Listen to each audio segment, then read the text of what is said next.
2057. Nah, jadi kali ini saya akan membahas tentang modul 12, di mana di sini tentang pengalamatan IPv6 ya sekarang. Nah, kita lanjut ke IPv4 isu atau masalah pada sebuah IPv4.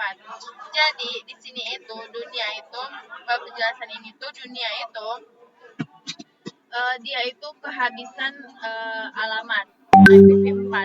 Jadi bayangin aja ya, kalau kita IPv4 itu kayak sebuah nomor telepon yang hanya bisa dibuat untuk 4 miliar orang. Di sini dia itu padahal penduduk bumi itu kayak perangkat IoT itu banyak banget, sudah jauh lebih banyak daripada itu. Terus kita bakal buat IPv6, biarkan supaya dia nyediain ruang alamat yang hampir tak terbatas. Jadi dia itu nggak ada batasannya untuk IPv6. Nah, terus di sini IPv4 sama IPv6 itu change-nya. Karena IPv6 itu tidak bisa langsung menggantikan IPv4 seketika. Kenapa? Karena dia itu menggunakan dual stack atau perangkat menjalankan kedua protokol sekaligus. Kalau misalnya tujuannya mendukung IPv6, dia pakai IPv6, jika tidak dia pakai IPv4. Jadi gitu. Sesuai porsinya masing-masing juga ya.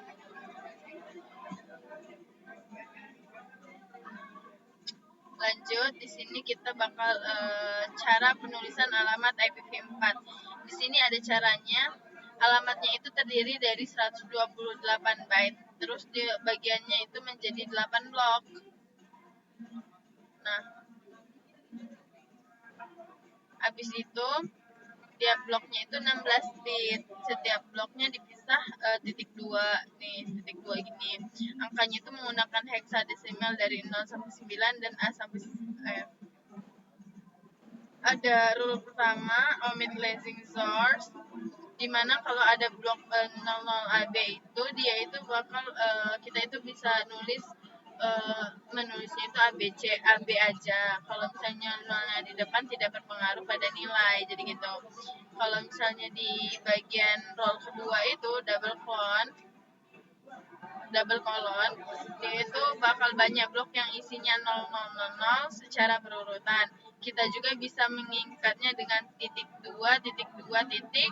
Misalnya kita ingat ya, satu kali penyingkatan itu dalam satu alamat agar komputer tidak bingung saat mengembangkannya kembali. Jadi seperti itu. Di sini ada jenis. Cukup untuk ini. Lanjut kita ke jenis dan struktur alamat unicast. Struktur alamat ya. Nah, di sini ada unicast, multicast, sama unicast kayak yang dijelasin sebelumnya ya. Unicast itu untuk mengirim ke satu tujuan spesifik, sedangkan multicast itu ngirim dari ke grup. Kalau unicast itu ngirim ke perangkat terdekat dari sekumpulan server yang punya alamat yang sama. Jadi IPv6 prefix length itu sama seperti /24 pada IPv4. Bedanya dia itu pakai /64 adalah standar umum di IPv6. Bagian ini juga bagian 64 itu pertama adalah jaringan, terus 64 bit sisanya itu adalah identitas perangkat.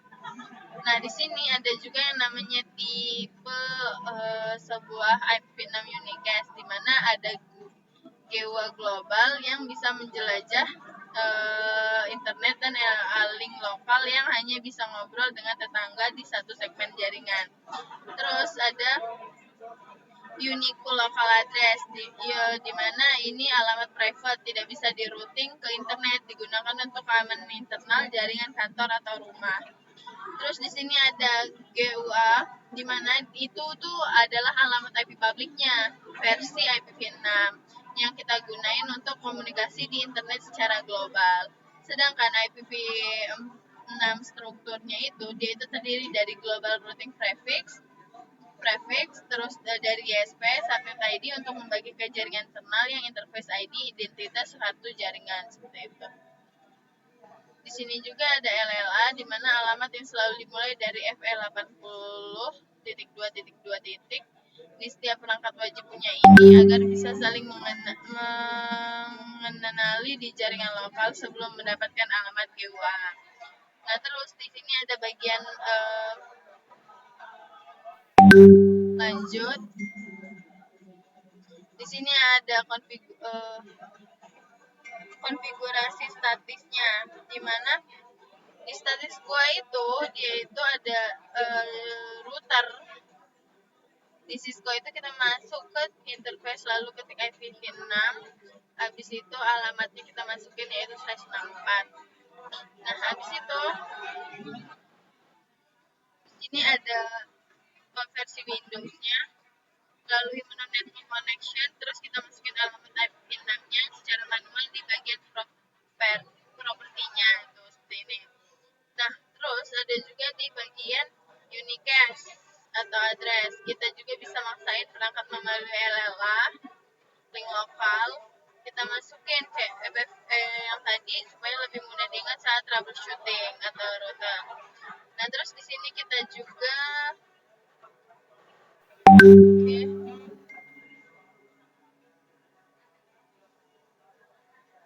di sini juga kita mendapatkan alamat secara otomatis dari ini, di mana dia pakai RS dan RA message atau pesan RS dan RA.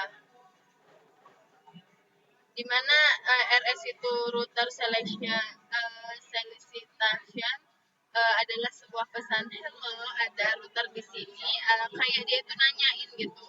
Kalau misalnya router advertisement itu tuh adalah balasan routernya, misalnya kayak dia ngirim pesan, si RS tadi ngirim pesan, terus si RA ini bakal terima pesan terus ngirim balik, jadi kayak dia ngasih info kalau previewsnya itu ini ada gitu.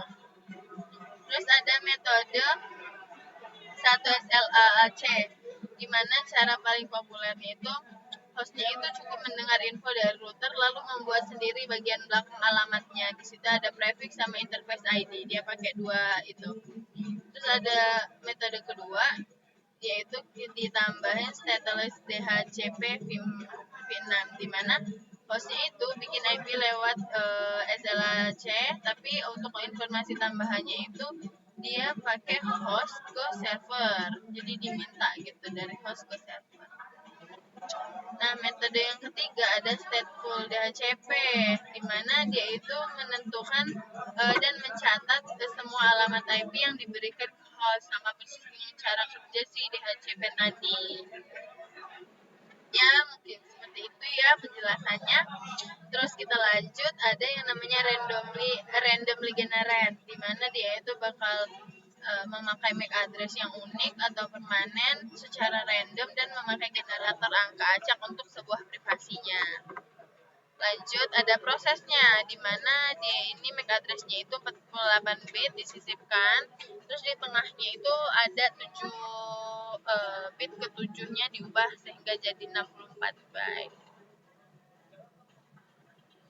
Ada random layer sama lah ya. Oke.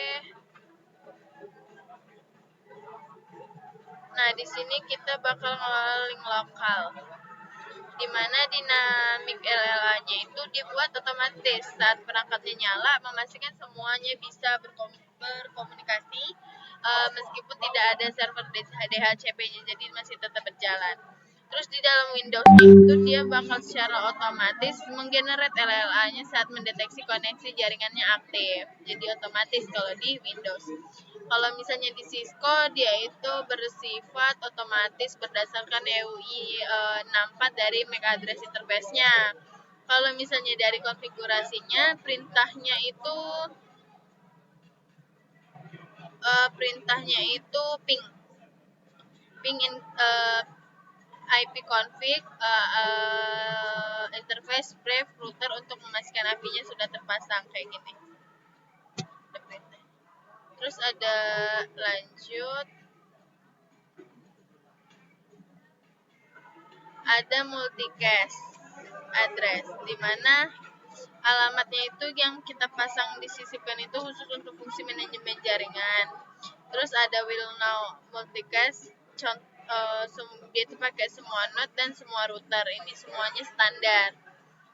Habis itu ada selection node multicast, di mana dia itu dipakai buat mencari perangkat lain di jaringan tanpa mengganggu semua perangkat lain, sangat efisien.